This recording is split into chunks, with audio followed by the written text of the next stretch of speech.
দর্শক, খবর শুরুতে যেভাবে বলছিলাম যে এসএসসির ফলাফল এগিয়ে রয়েছে যশোর বোর্ড, অন্যদিকে পিছিয়ে রয়েছে সিলেট বোর্ড। এই দুই বোর্ডের বিষয়গুলো জানাতে আমাদের সাথে যুক্ত রয়েছেন যশোরে তৌহিদুর রহমান এবং সিলেটে রয়েছেন আজহারউদ্দিন শিমুল। আমরা শুরুতেই যশোরে তৌহিদুর রহমানের কাছ থেকে ঘুরে আসতে চাই। তৌহিদ।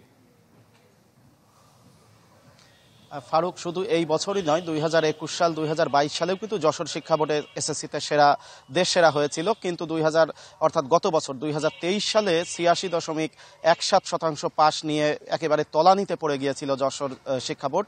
এবার সেই ঠিক বিপরীত চিত্র তুলে ধরেছে, অর্থাৎ 92.33% পাশের হার নিয়ে যশোর বোর্ড সারা দেশে আবারও তাক লাগিয়ে দিয়েছে। শুধু পাশের হারেই নয়, জিপিএ 5ও পেয়েছে 20,761 জন ছাত্রছাত্রী।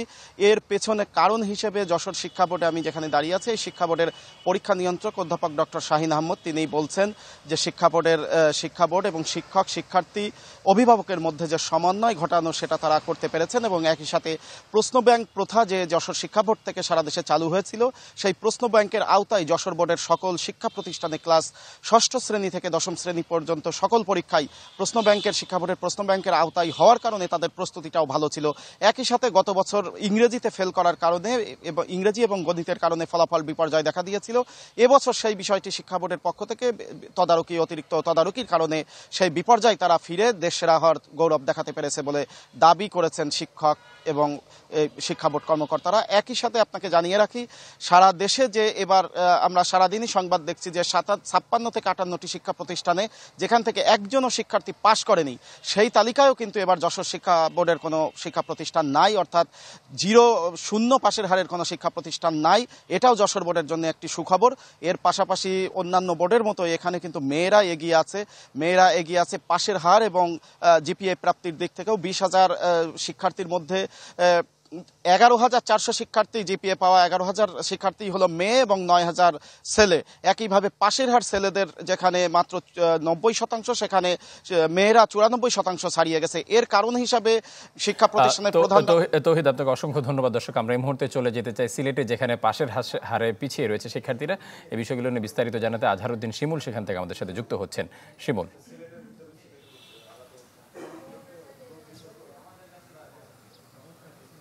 ফারুক, সিলেট শিক্ষা বোর্ড কিন্তু ধারাবাহিকভাবে তাদের ফলাফল বিপর্যয়ের রেকর্ডটি আবারও গড়েছে। এবারও সারা দেশের মধ্যে কিন্তু সিলেটের ফলাফলে বিপর্যয় নেমে আসছে, এবং সিলেটের যদি আমি ফলাফলের চিত্রটি আপনাদের তুলে ধরি, সেটা হচ্ছে সিলেটে এবার পাশের হার 73.35%, যা সারা দেশের মধ্যে সবচেয়ে কম। এবং এই বছর এসএসসি এবং সমমান পরীক্ষায় অংশগ্রহণ নিয়েছিলেন 1,09,73 জন শিক্ষার্থী। তার মধ্যে কৃতকার্য হয়েছেন 80,006 জন শিক্ষার্থী এবং অকৃতকার্য হয়েছেন 29,067 জন শিক্ষার্থী।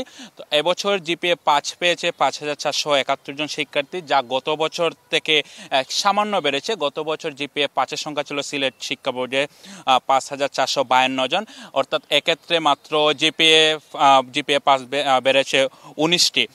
আমরা আসলে যে কারণ হিসেবে বলছিলাম যে কি কারণ, শিক্ষা বোর্ডে আমরা সকাল থেকেই ছিলাম। দুপুরের দিকে সংবাদ সম্মেলন করেছে সিলেট শিক্ষা বোর্ড। সেখানকার যিনি পরীক্ষা নিয়ন্ত্রক রয়েছেন অরুণ চন্দ্র পাল, তিনি সাংবাদিকদের সাথে ব্রিফ করেছেন। তিনি কিছু অদ্ভুত বিষয় দাবি করেছেন। তিনি দাবি করেছেন করোনার কারণে আসলে ফলাফল বিপর্যয় হয়েছে, অথচ করোনা 2021 সালে কিন্তু স্তীমিত হয়ে গিয়েছিল। তিনি বলছেন করোনার ধাক্কা আসলে শিক্ষার্থীরা সামলে উঠতে পারেনি। এছাড়া তিনি দাবি করেছেন যে অদক্ষ শিক্ষকের কারণে কিন্তু ফলাফল বিপর্যয় হয়েছে, এবং তিনি এটাও বলেছেন যে বিভিন্ন শিক্ষা প্রতিষ্ঠানে তিনি যখন ভিজিটে গিয়েছেন, তিনি শিক্ষকদের বলেছেন যে আরও দক্ষ হওয়ার জন্য।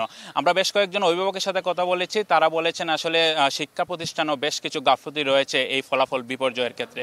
তো ফারুক, এই ছিল আমার কাছ থেকে সিলেট থেকে সবশেষ। শিমুল, আপনাকে ধন্যবাদ। দর্শক, যশোর এবং সিলেট থেকে এসএসসি ফলাফলের বিষয়গুলো নিয়ে জানাচ্ছিলেন আমাদের সহকর্মীরা।